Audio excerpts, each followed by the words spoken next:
I think we're going live. So hello and welcome everyone. We're going to have today a webinar / a Facebook Live about effortless change and the myth of struggle. It's quite a provocative statement, I know. And we're just waiting right now. I think I can now invite Niko to this Facebook Live. Let me see if that works. There we go. And let's see if he can join us here. So as soon as Niko is online, I should be able to see him. There we go. Okay, so Yasmin is online. Hello, Yasmin. Hello, Mark. I'm not... Oh, there we go. Niko is online. And let me see if that works. Perfect. Okay, it's gonna take just a few seconds more, and Niko is here. It worked perfectly. Yeah, I'm here. Yeah, seems like it's perfect. Working.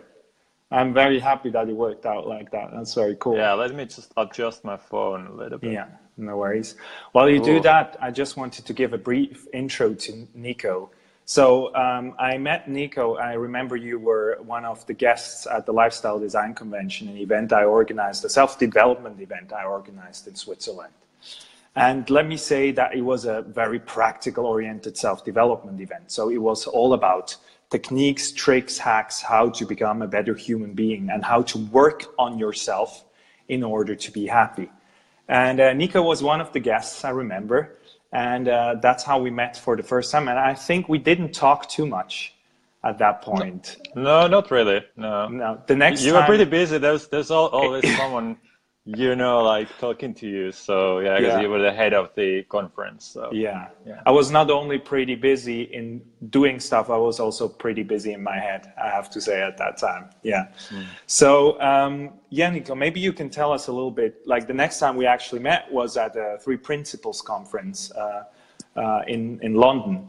And we had the next real life connect there, I believe. So maybe you want to tell us a little bit, because I saw you online the next time when you were all of a sudden organizing conference, and was like, wow, all right, and a quite successful one at that. So maybe you want to tell us a little bit about what you're doing right now, so people get a sense of you.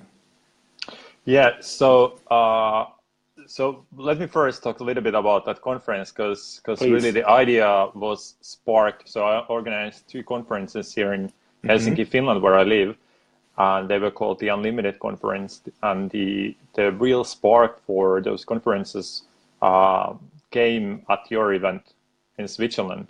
And I was really impressed by the way you were kind of running that and everything you had set up there. It was very, I think it was one of the best organized, if not the best organized conference I ever been to. Wow. And you should see the chaos in the background, but thank you. yeah, but that's usually the secret to the success. Yeah. And I had an idea for organizing like a conference for a couple of years before that. I have this, it's not really a diary, more of a journal that I've kept for several years. And I actually went back to something I wrote in 2013 or 2012, sort of like goals or something that I kind of someday, it was in the box of someday I wanted to do something like this. And one of them was to organize an event, some kind of event where I could bring sort of like-minded people together. Because I've been to like personal development, the kind of things you described that your conference was about, for several years, and there wasn't that much going on in Finland. So I had the idea that, I would like to organize something. And when I was at your conference, there was another one of the speakers, Morten Hage, who is a friend of mine, and I was speaking to him, and I was kind of saying to him how cool it would be to organize something similar. And he was like looking straight in my eyes, and he was like, you should do it, like just do it. And I was like, I don't know, man, it's quite a lot of work, and I've never done anything like that, and there's a lot of like these thoughts running through my head, and he was just like laying back because he had organized like 4 or 5 conferences as well, and he was like laying back in his chair, and he was like, "Oh, it's easy, you figure it out." And there's something the way he said that I kind of was like, yeah, I mean, like, I'll probably figure it out. Like, it doesn't mean like just because I haven't done it in it, I have never done it. I mean, it doesn't mean that I couldn't do it. And so the idea was sparked there. This was in 2015, January 2015. Yeah. And when I got back home from Switzerland, back home to Finland, I kind of started to take first steps on creating that conference. And simultaneously, like a year and a half or a year before that, I had come across something that's kind of like also the focus of what we're going to talk about in this webinar, in this Facebook Live session, like this understanding of life and how we experience life. Like a year and a half before that, and those things kind of came together. So I realized I wanted to organize a conference, and I knew I wanted it to be founded upon this understanding that we call the 3 principles, or the inside out understanding. I wanted it to be like solely about that. So I wanted to invite speakers who kind of talk about that and speak from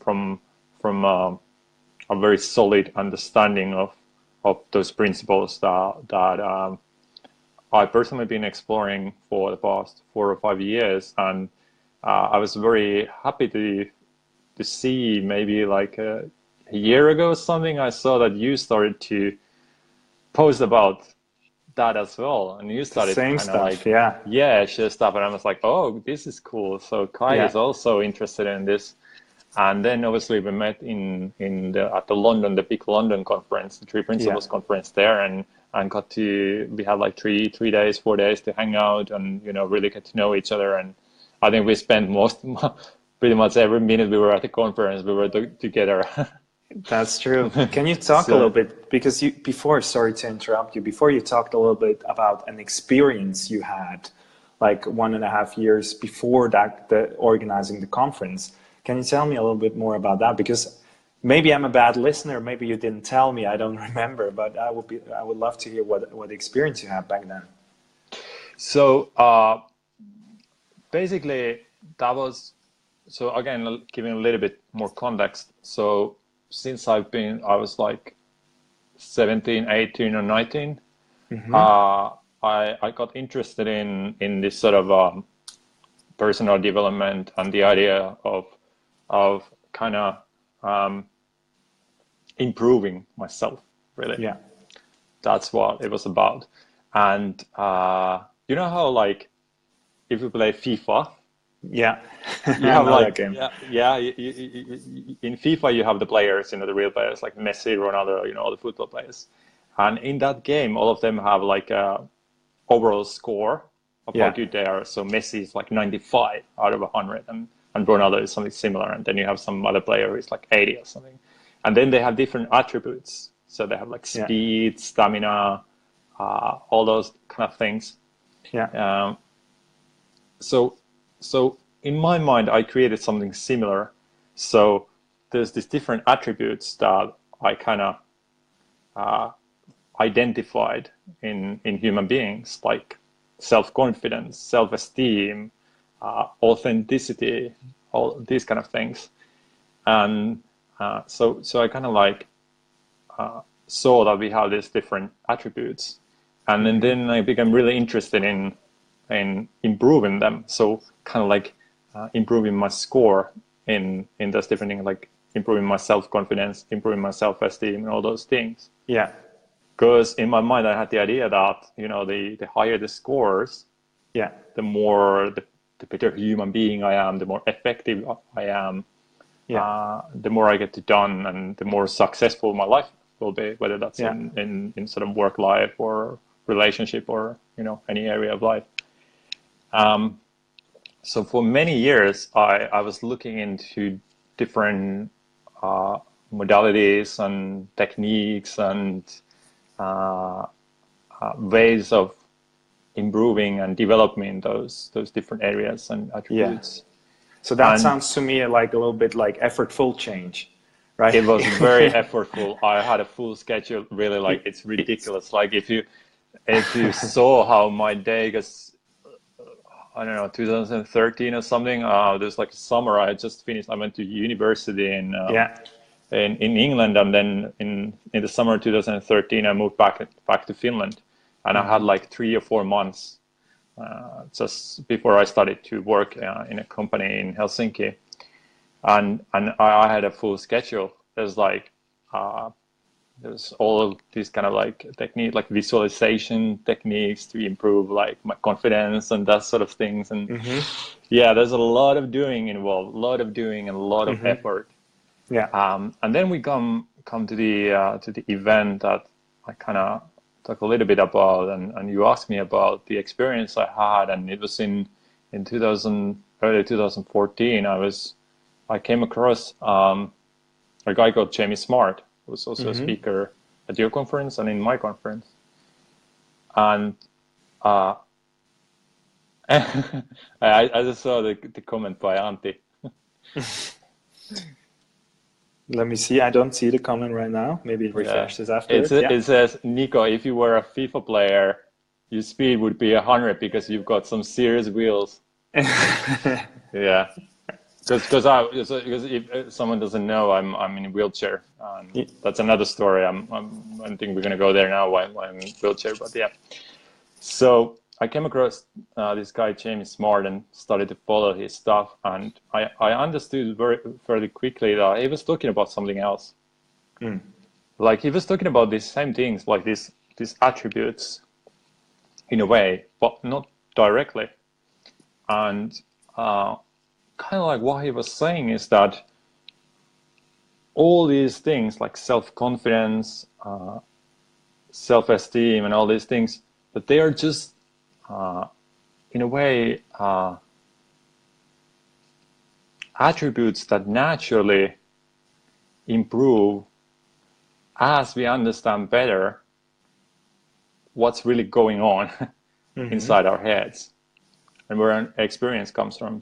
And he was pointing to like a set of like operational principles. We call them principles, or we could think about them as simply like facts of life. Like there's or laws. Like there's laws of nature.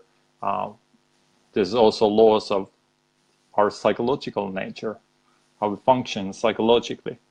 And the interesting thing was that the more I started to learn about these principles, and kind of just became interested in learning more about what's behind confidence, what's behind like these experiences that I have in life and these attributes, like where do they stem from, and what's kind of like creating the or hiding them in a way.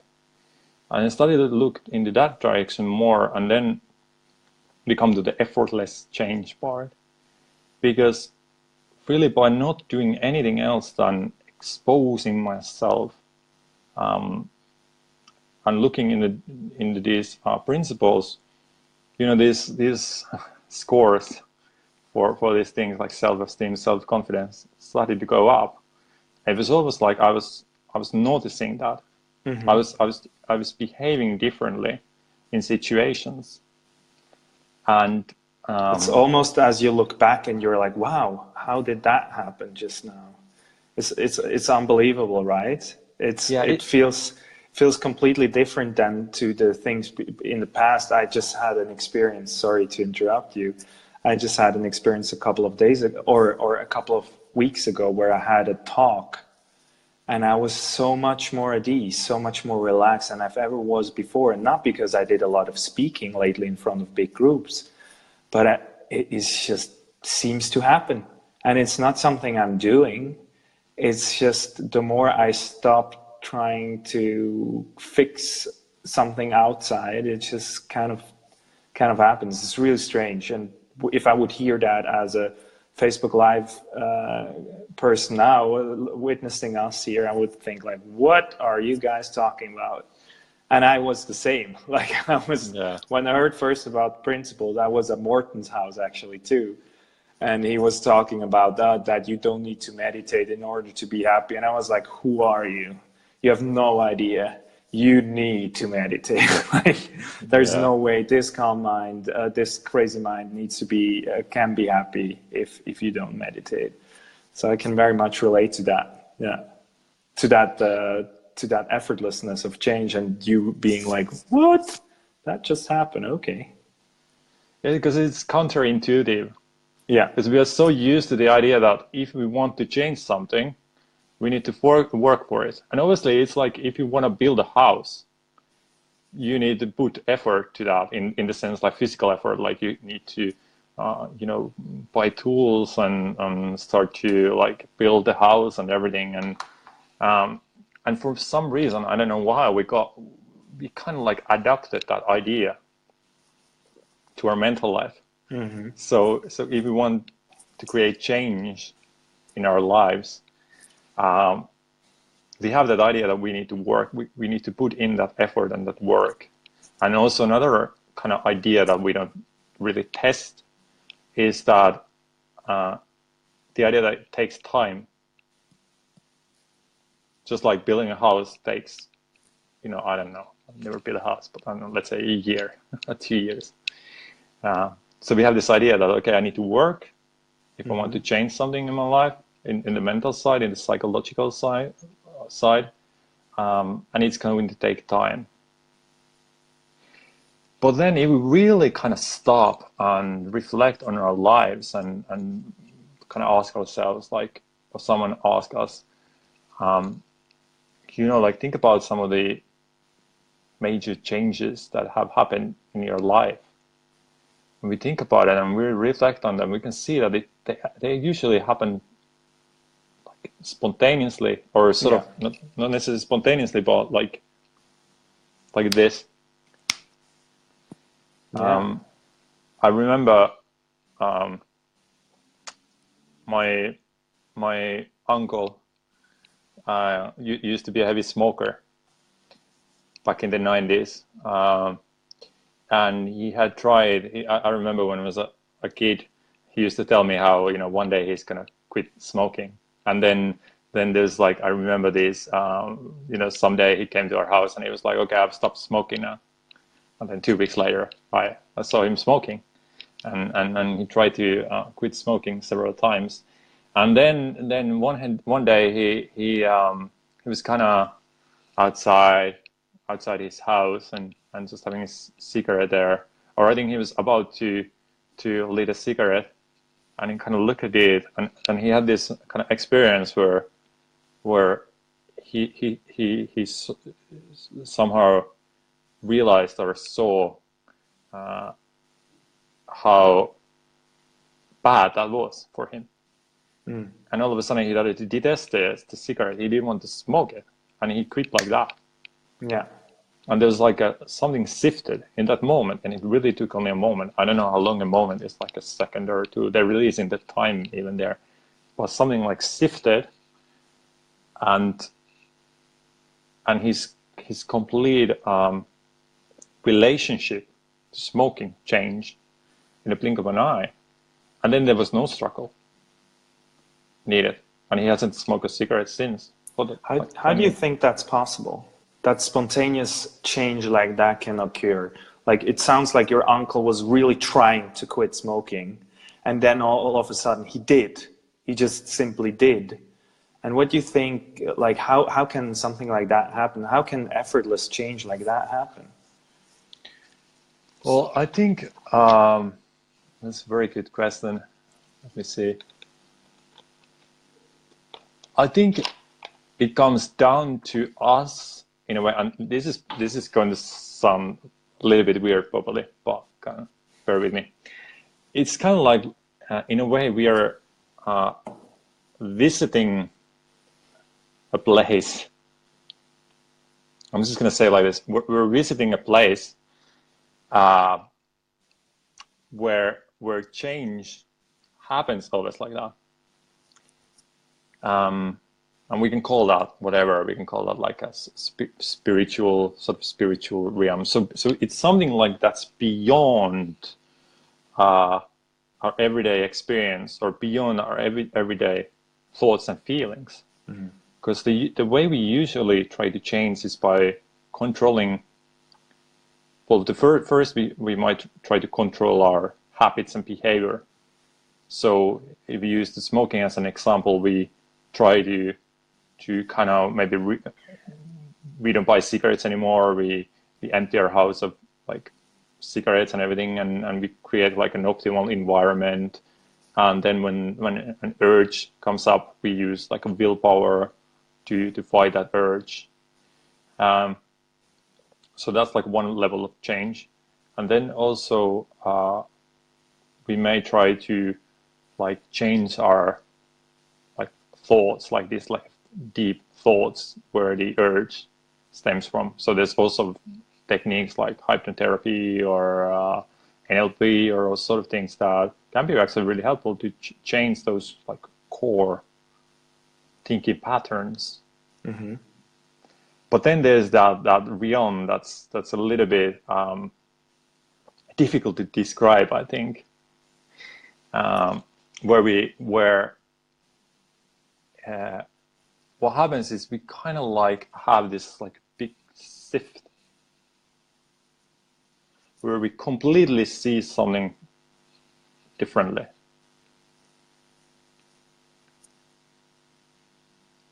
And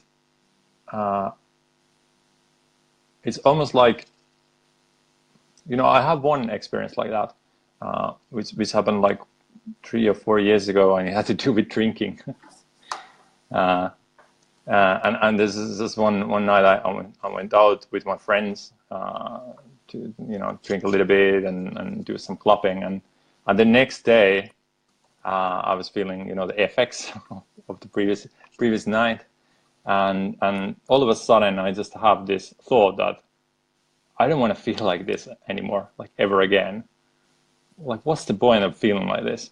And it just came out of nowhere. And then I haven't really done that anymore. So that was another shift like that. But I'm curious to hear, what do you think? For me, it's a really strange time. Like I'm still sometimes doubting all of it. I'm still doubting my own wisdom. So I'm always, and it's a very interesting time for me. I mean, I build up a company now. I have no clue what's going to happen, and we're still here, and everything works out. So for me, it's a way of. Morten used the word once, trust. And just trust that everything will take care of itself, which is a very strange place to be. And I see change for me happening just like that, and it's really strange, because sometimes I go into my head and I think, okay, I need to change this, or I need to do that and that, and if I go out of this energy, I really have to do something right now. Like out of this urgency, it rarely happens. And then just somebody calls me and just my whole business is changed. Or somebody calls me and I thought about the problem for months, and then just all of a sudden somebody appears in my life and it's just solved. So for me, it feels almost like there's an intelligence going, you know, like the stuff that makes grass grow. And and the cells in my body change. I'm not managing those cells, and I don't have to be in control of those cells or of the grass growing. There seems to be a knowledge, wisdom going, and the cool thing is, like a lot of times we talk about flow, right? That feeling of like where you just feel in flow, and for me it feels like when I'm not trying to resist just what is. Right now, I'm just naturally changing, because we are always changing. We just think sometimes we're not. But every cell in our body, everything is always changing. And I agree with you. Like the really cool stuff that changed with me. I wouldn't even say I changed actively. The stuff that really stuck, like the sustainable change, came from, it feels sometimes like it came from experience, but mostly it just naturally occurs somehow. And that's really, I know that sounds like, you guys can talk about that on Facebook Live for sure. But I was that person that didn't believe those hippie guys who were talking about that, It's like, okay, calm down. Like, you need to meditate in order to be happy. You need to have a exact strategy how to build a business. Otherwise, your business is not going to change, and you're not, well, it will change, but for the worse. And all those thoughts were going on in my head. Whereas now, those thoughts still come up, but I just don't like hug them and like strangle them and like interact with them and like really go with them, but much rather like, witness them. It's like a witnessing, right? And then they go down. And I got a little bit off topic, but the cool thing is then I get back on that flow and stuff just tends to naturally change. Like today, I think Matt is watching this. I just got invited for a lunch, and I couldn't plan on this, Like if I would have like planned on being invited on a lot, it would probably not work the same way, It just there's this magic, right? There's this magic of ever stuff just kind of coming up. I don't know, but it's kind of cool. I'm still dabbling with it, and I just see in my clients, like speaking of a good friend of mine, he just witnessing him, he's not the same guy anymore. Just through being exposed to me being annoying about the 3 principles and like just talking about that there is actually nothing you need to change out there in order for change to occur. It's like, basically, when I think of the coaching I'm doing now, it's like in the past I did this, like you need to change this outside of you, you need to change this outside of you, and you need to change this, and we need a strategy for this, and then it's going to work out. Whereas now I'm doing with my clients this. Well, for you it's going to be this, but I'm just pointing at the client back and say, hey, wait, it's all inside. It literally is all inside of you. Like, your potential is already here. Yeah. And so, yeah. And I think it's because it really is that only when we are not feeling quite okay in the moment, we feel the urge or the need to change.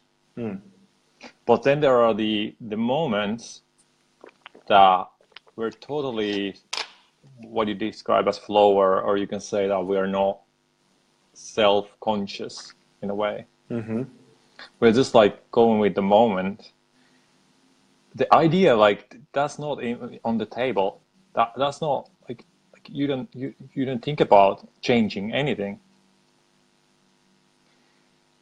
So the interesting question then is that,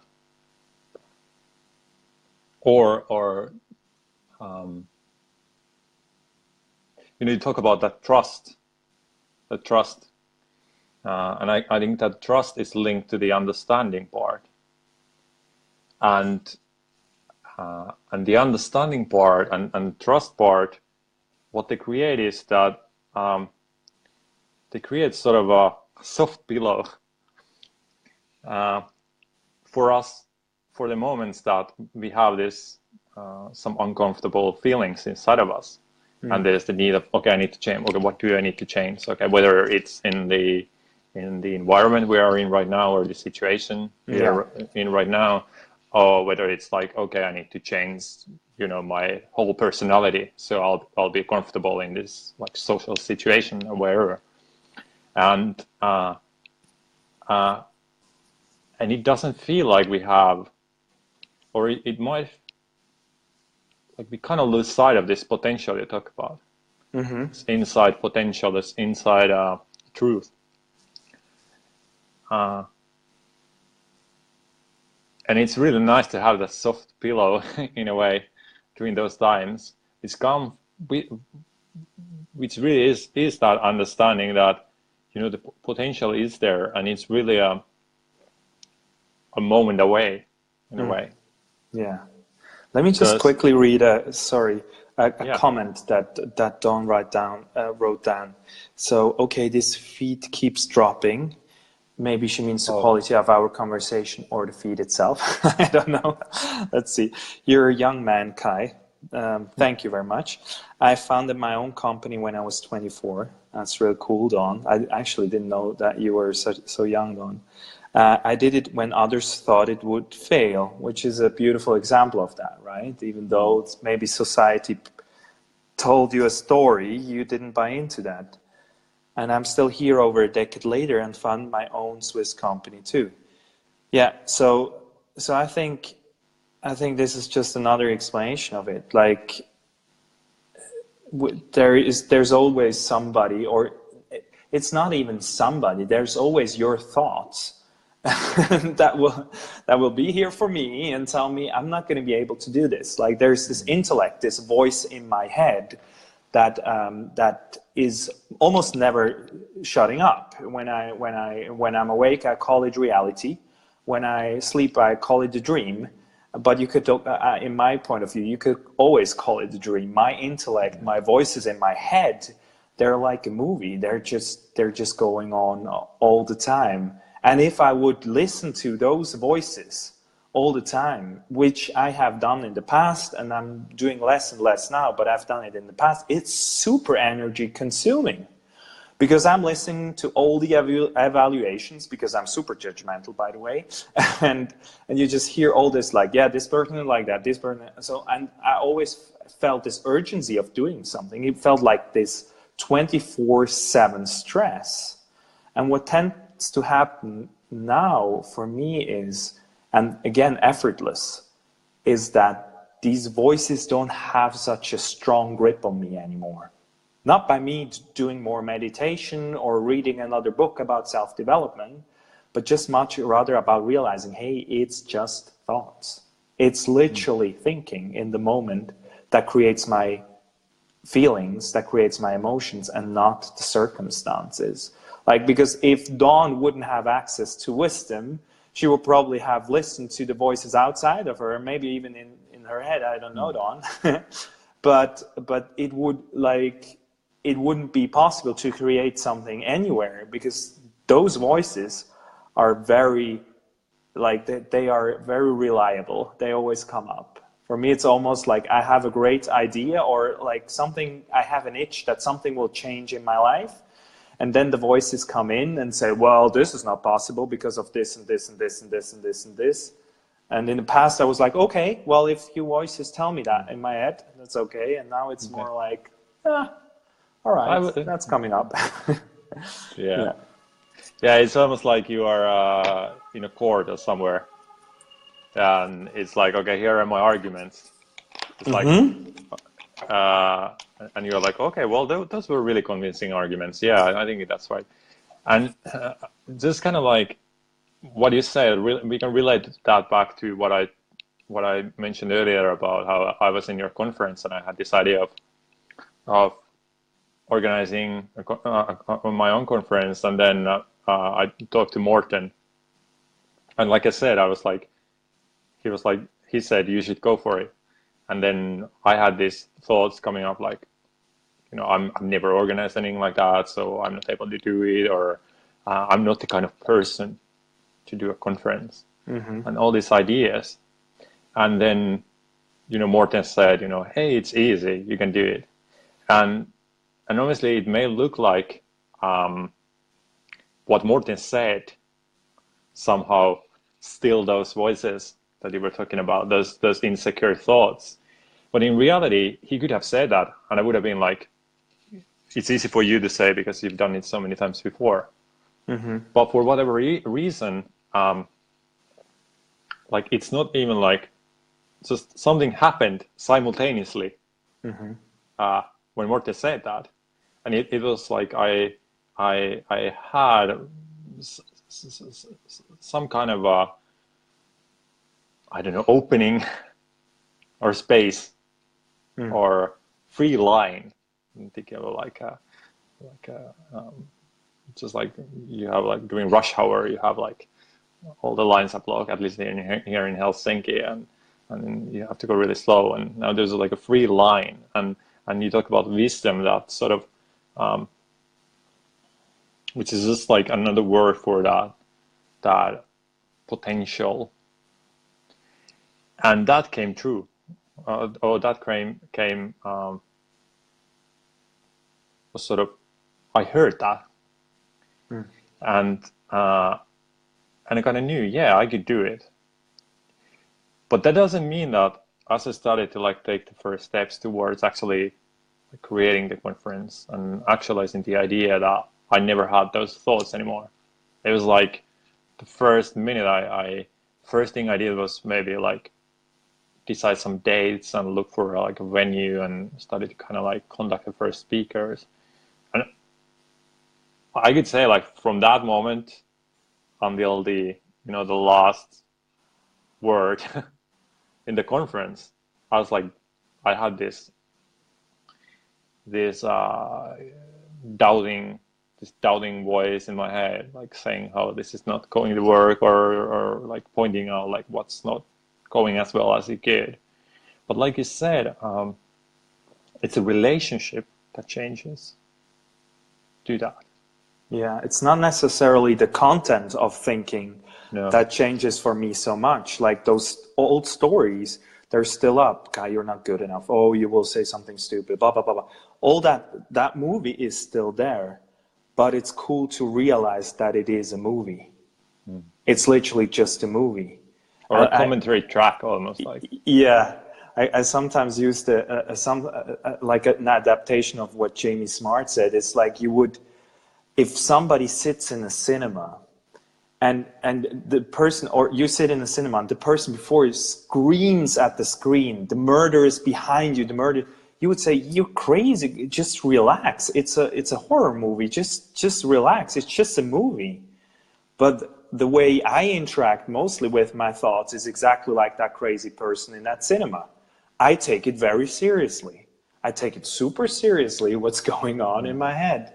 And every time I come back, which tends to happen more and more for me now, which I'm very grateful for, every time I realize, wait, this feeling that I have is not coming from outside circumstances, it's impossible, it's actually inside out, right? It's coming from my own thinking in the moment.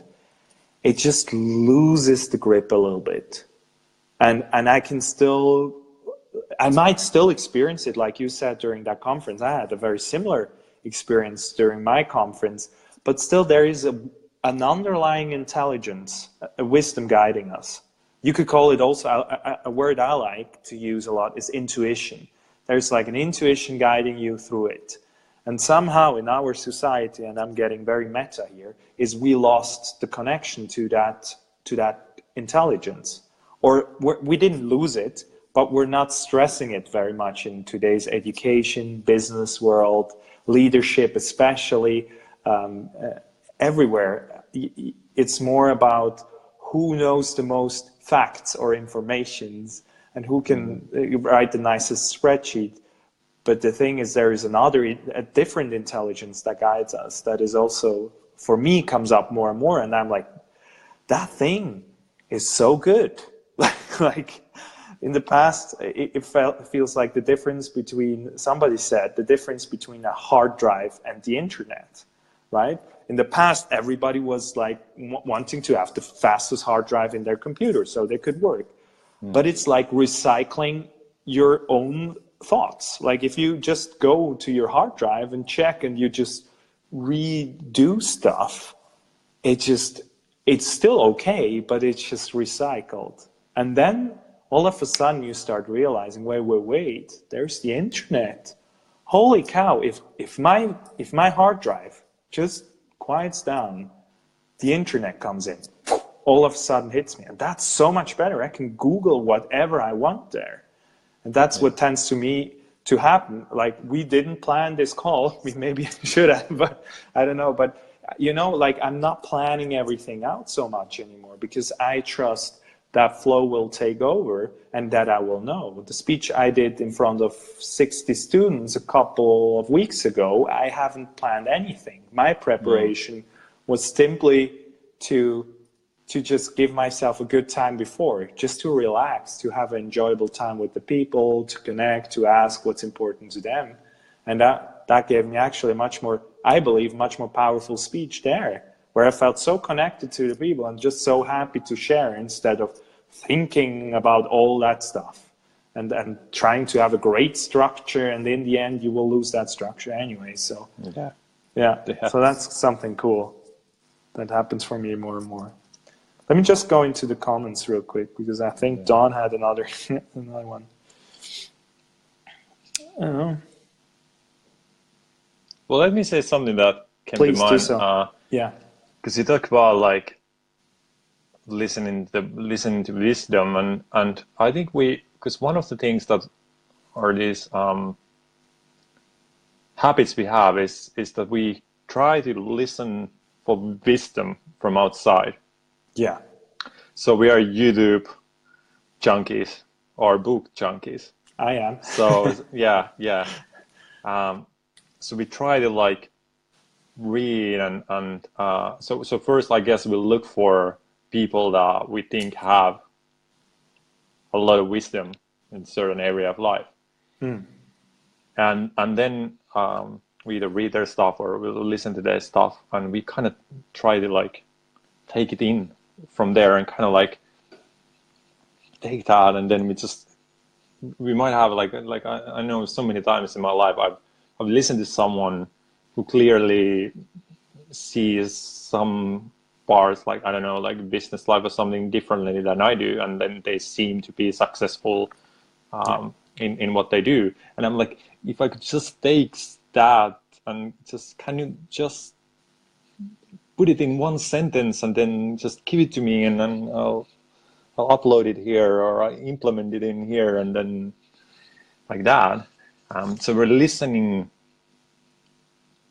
a lot of like we have like I think we have this, we understand what wisdom is and we understand the value of it. We're just kind of looking for it from the wrong place. Now that doesn't mean that sometimes, you know, there's a lot of wise words said or there, but like what you were describing is, and you were pointing to like the inside, that instead of listening to the outside, you listen to the inside, which just means that you listen to that in the moment wisdom delivery system that's kind of like operating all the time. And we can see, like, if, like in your example, you give a talk, you're giving a talk, I give a talk, give talks too quite often. And I know that experience where, let's say someone asked me a question, and at first it can be a really good question and it can be a really tricky question. And I'm like, the first thought I have is, I don't know the answer to this. And there's like 50 people looking at me and I'm in the front. And then I kind of just wait a little bit, and then something comes to mind, and it's not something I have thought before.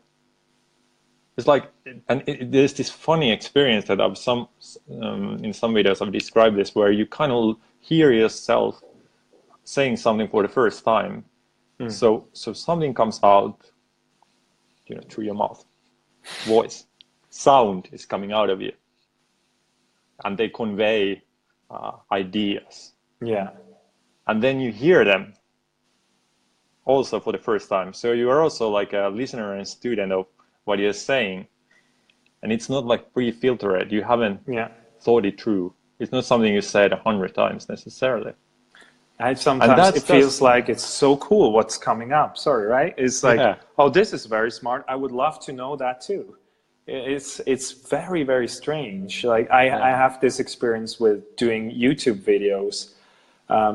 People sometimes ask me, that must take a lot of time. It doesn't. It's actually taking minutes. I just sit down and then I wait.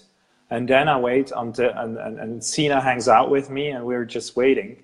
And sometimes she has to laugh because I do stupid stuff. And then all of a sudden it just comes through. And I just do videos. We we might have to take 2 or 3 takes until I said what I said, but it takes not more than 10 minutes for me to do a video, because I don't have scripts. I never have scripts anymore, because I trust that the knowledge that I need to provide or that needs to be provided in that moment will be provided.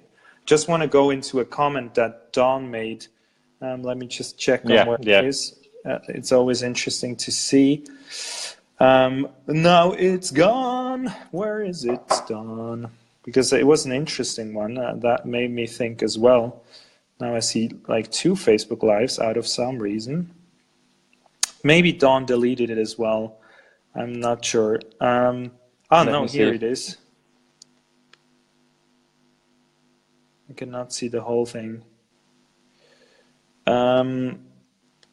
But what came up, something that a comment said something about you don't have to care what other people think. That came up, and in terms of that, I do care what other people think sometimes, and it's not like sometimes I do, sometimes I don't. But again, the caring is just me thinking. Like, coming back to it, it's just me thinking I care. That's it. And if I try to not care, I'm having more thinking about it. That's it. That's all that is happening in that moment. And even though it looks like the caring or not caring comes from the other humans that are telling me something, it's not. Because otherwise everybody would care tremendously or all the time, or they all wouldn't if it's not the case. But sometimes you do care what other people say about you because you have caring thinking. And sometimes you don't. And it's really nice to see that you don't need to change or ignore people, because ignoring is impossible. What you're doing is thinking about them in not in ignoring way, but you're still thinking about them. But what's much rather interesting to see is that you're thinking, that's it. And you don't need to do anything about your thoughts. So there is, like, what I find fascinating about this, there can be 100 problems that a client of mine has. And you can always kind of bring it back to the same source. Whereas in the past, I had strategies for all areas. Now it's just like, okay, let's look at it really at the core. No, I mean at the core. No, go back even more at the core. And then sometimes when you're lucky, or when it just seems to happen, you have a conversation about the nature of your experience of life, or her or his experience of life. And I just find that to be much more valuable than to tell people what to do, since what we're talking about, this effortless change, this possibility for effortless change, is in all of us. I had a much worse picture of my clients when I was thinking I need to tell them strategies. Yeah. Because who am I to tell them strategies if they have the same internet at their disposal as I have? Same Google, same Chrome browser. They can use it at any time. Why would I need to tell them what to do? It's much cooler to tell them that the internet is there and they might want to have a look, and just invite them to that. And sometimes they do, which is pretty cool. And there's a lot of pressure on yourself to think that you need to do something to change other people. And this is another aspect, and I'm not sure whether this is like something we want to cover right now, but just kind of saying that on a side note, that oftentimes we have this kind of urge to change other people.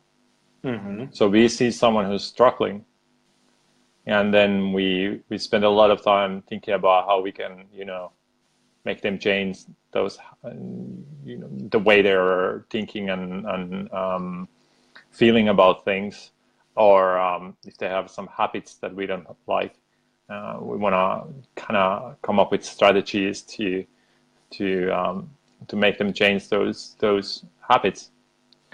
And that's the exact same thing that for them also it works inside out. So our strategies and our ways, the ways we try to influence them are always limited. they're always limited, and the best we can do is really to kind of see this potential that we've been pointing to, and this wisdom, and understand and trust. It always comes back to this same word: trust that they have it. They don't really need anything from us, and they don't need, like we say, okay, people need motivation. We need to motivate people. So they start to take steps to create change in their lives and all that shit. And here we can see that that's not it. It's really about and the funny thing is that when we kind of like drop our expectations for other people, and we start to kind of be okay letting them be exactly how they are, it kind of like drops, because people have this like defense mechanism. When we kind of feel that someone is trying to influence us, someone is trying to tweak something in us, we have this like self-defense mechanism that goes up. So it's like you have walls, and once we see a person who's just like totally fine letting us be who we are, and kind of totally relaxed with us, and kind of just like just there, we drop those kind of mechanisms, and somehow in that kind of joint, relaxed, I let you be who you are and you let me be who I am kind of space. It's very fertile for these kind of like insights or this wisdom to speak true, that then eventually creates that or sparks that effortless change. I'm thinking of a business meeting where everybody is like super stressed, and some people are hungry, and some people are annoyed because their boss told them something before and stuff like that. And then that's like most meetings are, right? They're in a stress mood. At least in the corporations I worked, a lot of times, like people are in a stressed environment, or they feel they're in a stressed environment, so they're in a stress mood. And that's not a very fertile ground for business. It's not a very fertile ground for good, great, disruptive new ideas. And then what I did in the past, oftentimes I told them techniques, tricks, how to stress manage and blah, blah, blah. But that doesn't really work out because everybody works differently. Stress management works very good for people who write books about stress management, but probably not for executives and people who are like just need to be taking action now. And then you see I actually saw a team changing completely how they interact with each other, just on the base that they realize what they are experiencing is not the teammates, the other team members, but much rather their own thinking about the team members. And this only simple fact relaxed them so much that they had one time a very, very intense session, and then or a meeting where there was some productivity but not a lot, and then the next time I saw a completely different team. It was not the same team anymore. Even though they didn't do a stress management technique, they weren't doing a productivity training with us, they just realized the simple fact that they were thinking creatures and that what they were experiencing was just thought in the moment. And they relaxed. And they used different words, by the way. That's my coachy way of explaining it. But that's what they at the core realized. And they just had these amazing ideas. And they got so much done. It's such a great, relaxed feeling. That's so funny to me to see like how we think that if we push and force and stuff like that, we're going to be more productive. I don't believe so. I've seen both things, and I just feel that it is much more, as you say, fertile to be in a relaxed state and create from that space. because mostly the stuff that you create then is not fear driven, is not toxic for the environment, is not toxic for yourself in a way. It's not harming. I don't know why that happened, but the more people are relaxed, the less harm they do to the world, or at least I do. I'm not like so hurtful to people I love.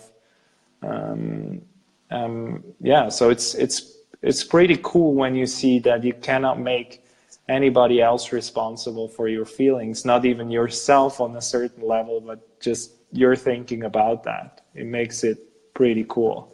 And a lot of stuff that you thought you need to manage just drop away. They just simply drop away. So I think, what do you think, Niko? I think that's feels like a wrap, or do you have something to add? No, I was just going to say that that's like the perfect note to end this.